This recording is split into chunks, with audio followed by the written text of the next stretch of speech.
El presidente López Obrador publicó un tuit a la 1:25 que dice: me envía una nota Gabriel Llorio, subsecretario de Hacienda. Se las comparto y luego detalla cómo Standard & Poor's ha ratificado la calificación crediticia del país. Y bueno, le agradecemos justamente al subsecretario Llorio que esté aquí en Los Periodistas para conversar sobre este anuncio que se dio el día de hoy. Muchísimas gracias, subsecretario. No, al contrario, Alejandro, Álvaro, muchas gracias a ustedes por invitarme y darme la oportunidad.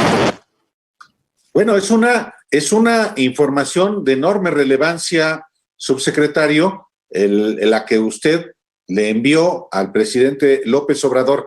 ¿Por qué no explique por favor al auditorio justamente la importancia de esta información? No, por supuesto, Álvaro, y muchas gracias.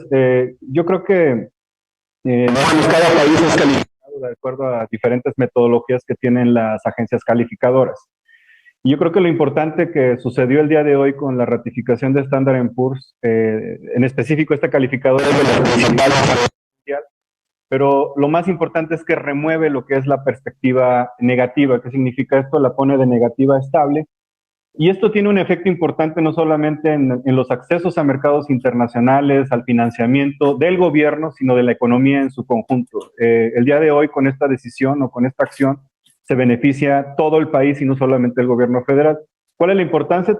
Continuamos teniendo acceso a los mercados internacionales, somos grado de inversión, esto da certidumbre a los inversionistas y esto lo que se va a traducir es en financiamiento, digamos, competitivo para nuestra economía y por eso el día de hoy le informamos eso al presidente, lo solicitó el secretario Rogelio Ramírez de la O. También creo que un punto importante es que la perspectiva negativa usualmente se resuelve en alrededor de 6 meses y usualmente es a la baja, hacen un ajuste, una baja de calificación.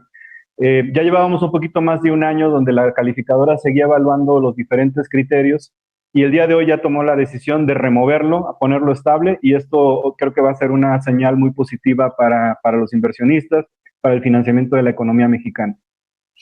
Bueno, este reconocimiento que hace la calificadora no es menor, porque en realidad lo que está premiando en medio de una turbulencia que es global, lo que está premiando es estabilidad y está premiando además prudencia fiscal, que es muy importante porque los países se volvieron locos, se endeudaron durante la pandemia, que me gustaría mucho que nos hablaras justamente sobre la deuda, subsecretario, y también la prudencia monetaria, porque, digo, cualquiera de nosotros sabemos que el dólar, cuando decían en la casa, no, pues subí el dólar, es porque ya no iba a bajar, nunca bajaba el dólar.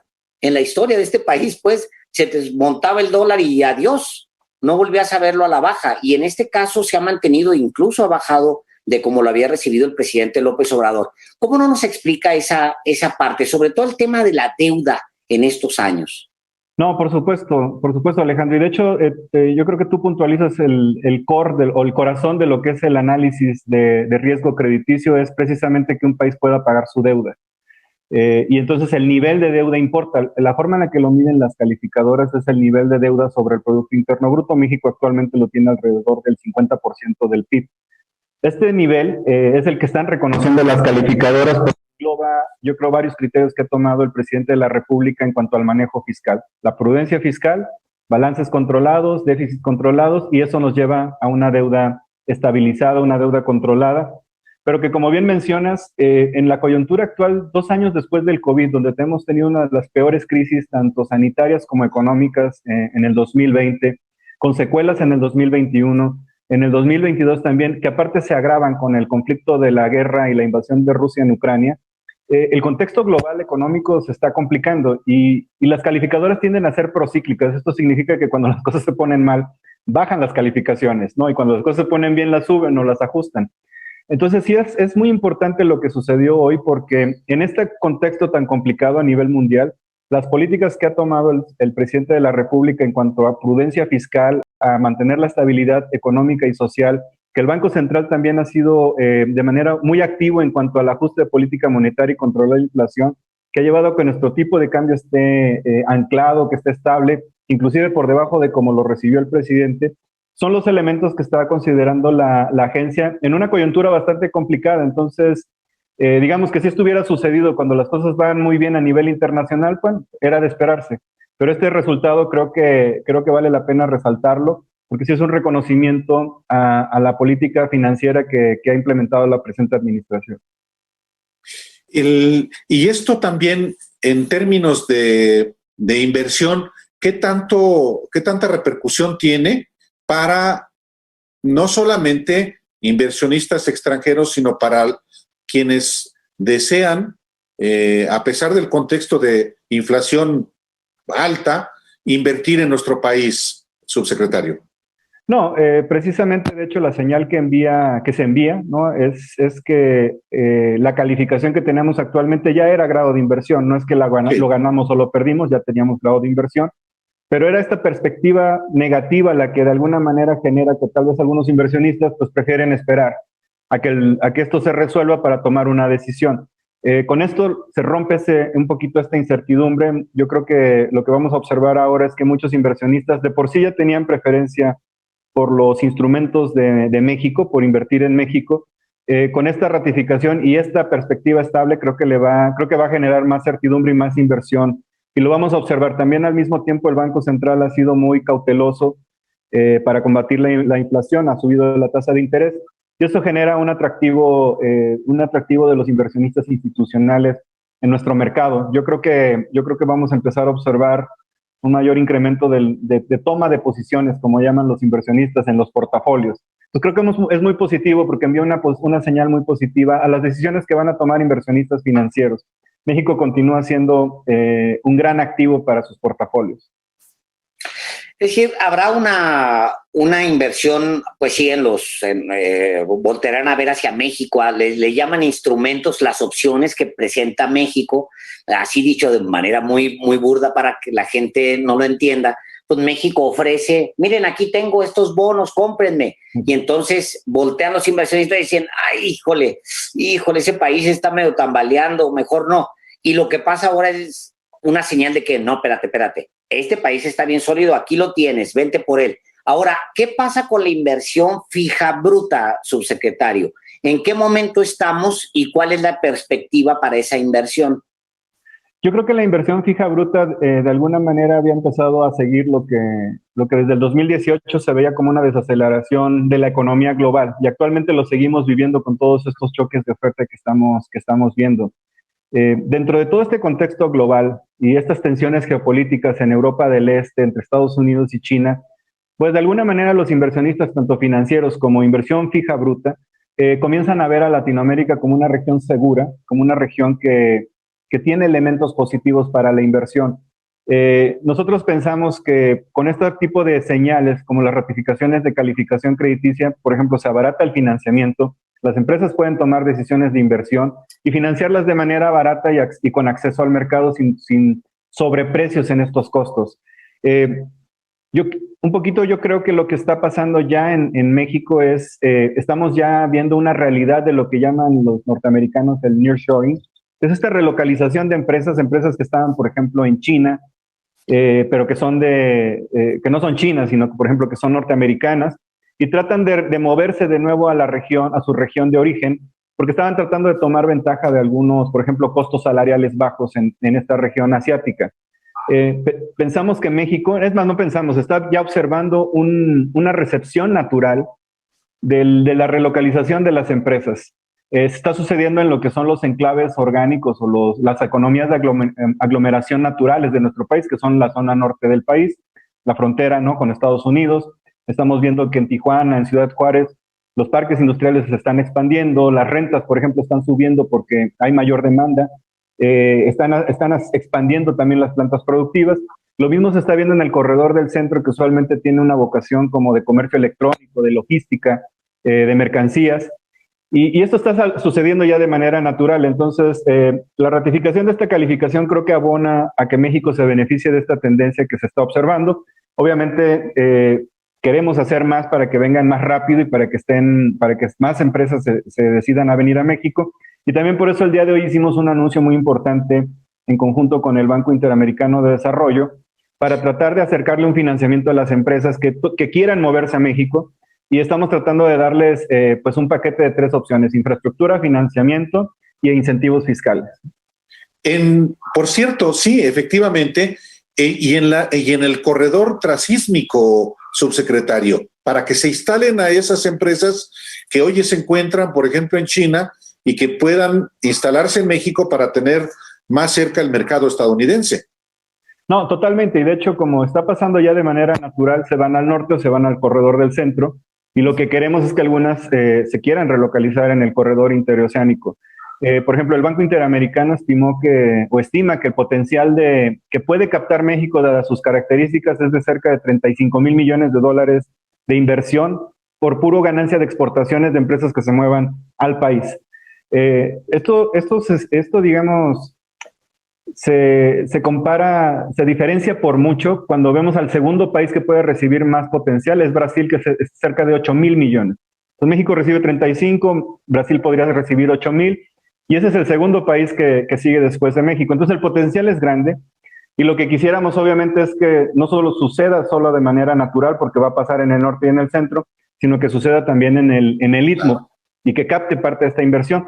Las inversiones que se realizan en el sureste están tratando de conectar la zona del sureste con todo el aparato productivo que tiene el país, las cadenas de valor, los enclaves industriales del norte y del centro.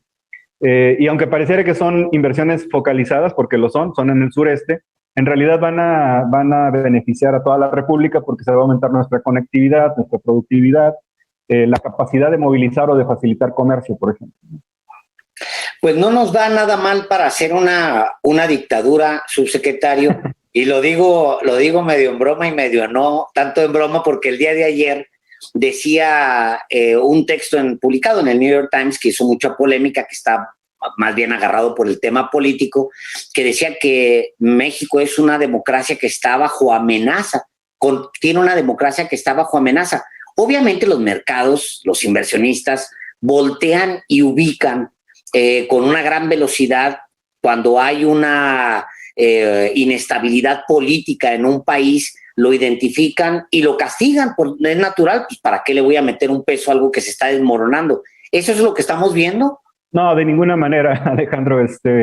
Los inversionistas tienen una preferencia por los activos mexicanos, los están comprando continuamente, demandan, y nosotros no necesariamente estamos emitiendo. La deuda, el presidente lo ha pedido, quiere que esté controlada, y eso lo que provoca es que precisamente llevamos menos deuda a los mercados, y por eso es más demandada. No lo estamos viendo, como tú lo dices, los inversionistas pues votan con su dinero, y usualmente prefieren países democráticos. Los países democráticos también tienen preferencia en la relocalización de empresas, y yo creo que inclusive en el diálogo que tenemos con nuestras contrapartes en Estados Unidos, precisamente para volver a Norteamérica y al bloque comercial un bloque más fuerte, más dinámico y más profundo, pues es precisamente un acuerdo entre 3 grandes democracias. Entonces no estamos en ese punto, estamos bastante lejos, estamos totalmente en el punto contrario. Y este también es uno de los elementos que reconoció la agencia calificadora. En México hay pesos y contrapesos, es un régimen democrático, inclusive varios fondos de inversión, por ejemplo, de pensiones extranjeros, no quieren invertir en ciertas regiones donde efectivamente no hay regímenes democráticos, o no hay democracias, o hay continua violación de derechos humanos. En México no está en ese punto, al contrario, es un país que está siendo reconocido por estos elementos positivos. Entonces, pero bueno, cada quien tiene una opinión también. Subsecretario, qué bueno platicar contigo ahora sobre este asunto que sí tiene enorme repercusión para la economía, pero también, pues hay que decirlo, para la vida cotidiana de las personas. En la medida en que hay mayor inversión, habrá mayor empleo, mayor, por supuesto, demanda de mano de obra, y eso también es positivo para un país como México. Muchísimas gracias, subsecretario. Antes de despedir al subsecretario, quiero preguntarle una última cosa, porque vi que tuiteó sobre el tema y me llamó mucho la atención. El tema de los productos de gestión menstrual, que es un tema que ha tocado mucho, sin embargo, durante mucho tiempo. Ustedes lo mandaron a tasa cero. ¿Cuál es el resultado de esto? ¿Ya hemos visto resultado con estos productos? No, por supuesto, y de hecho ayer tuvimos una reunión con las diputadas de la Comisión de Equidad de Género para presentarles estos resultados. Los resultados se vieron de manera inmediata y qué bueno que me lo preguntas, Alejandro. De verdad, muchas gracias por la oportunidad de explicar este tema. Si recordamos, esta fue una medida que se metió se incluyó en el paquete 2000 para este año, en el paquete 2022. El año pasado se estaba discutiendo en el Congreso, las diputadas y los diputados lo aprobaron y entró en implementación en enero. Si nosotros nos situamos en enero, el promedio, por ejemplo, de estos productos de gestión menstrual andaba alrededor de los 42 pesos, dependiendo del tipo de productos. Algunos traen insumos importados, otros son con algunos componentes nacionales, pero en promedio andaban en 42 pesos. Aún con el choque inflacionario que estamos viviendo, el precio de los productos en promedio ha bajado alrededor de 37, 38 pesos. Si no hubiéramos aplicado esta medida y la tendencia digamos, inflacionaria que estamos viviendo, actualmente estos productos andarían en promedio alrededor de 44, 45 pesos. Entonces, no solamente no subió de 42 a 44 o a 45, sino que bajó, aún con el choque inflacionario y el fenómeno inflacionario que estamos viviendo. Tuvo repercusiones o tuvo impactos positivos para las consumidoras o para las personas menstruantes a partir de las primeras 3 semanas de enero. Hubo un periodo de ajuste o de transición, llamémoslo así, donde las empresas ajustaron sus sistemas, ajustaron los inventarios, bajaron los precios. Nosotros nos reunimos obviamente con el apoyo de Profeco y el INEGI también monitorea los precios para que las empresas se comprometieran, y se comprometieron. Las empresas tuvieron un gran compromiso para poder ajustar los precios. Creo que en este momento, aún con un, digamos, de arranque tuvo una reducción del 10%, pero aún con el choque o el fenómeno inflacionario, la reducción que estamos viendo del precio de diciembre del 2021 al día de hoy es 13% más bajo. Pues creo que ha tenido importantes repercusiones para las consumidoras, para las personas menstruantes. También tiene repercusiones para la formación del capital humano en las mujeres. Muchas adolescentes prefieren no ir a la escuela durante esta etapa porque no pueden tener acceso a los productos. Entonces, no es una política que solucione el problema en general, pero sí contribuye, y estamos seguros que conforme se vayan estableciendo otras políticas, va a ser en beneficio de la equidad de género y de las mujeres mexicanas. Pues muchísimas gracias, subsecretario Llorio. Gracias por estar aquí en Los Periodistas. Como siempre, un gusto. No, al contrario, Álvaro, Alejandro, muchísimas gracias. Buenas noches y un saludo a su auditorio. Gracias por la oportunidad. Gracias, subsecretario. Hasta luego. Vamos a ir a un corte, volvemos.